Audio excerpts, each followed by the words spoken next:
بسم اللہ الرحمن الرحیم۔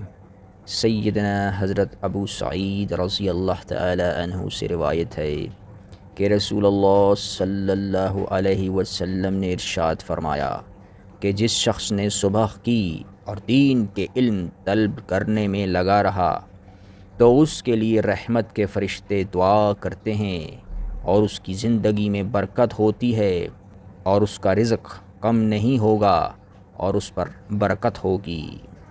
تشریح: جو شخص روزانہ دین سیکھ رہا ہو تو اس کے لیے ملائکہ رحمت کی دعا کرتے ہیں اور اس کی زندگی میں برکت ہوتی ہے۔ یہاں یہ بات قابل غور ہے کہ عقل کہتی ہے کہ دنیا کے کام نہ کرنے سے رزق میں کمی ہوگی، لیکن رسول اللہ صلی اللہ علیہ وسلم نے ارشاد فرمایا کہ اس کے رزق میں کمی نہیں ہوگی، بلکہ صرف رزق میں نہیں پوری زندگی میں برکت ہوگی۔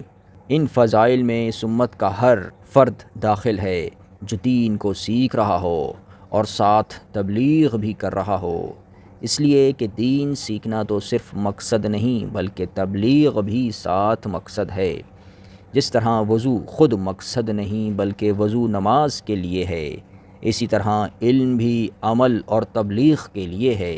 اگر تبلیغ نہیں تو عمل بھی نہیں، اس لیے ارشاد ہے پہنچاؤ میری طرف سے اگر ایک آیت یعنی ایک بات یا حدیث ہو۔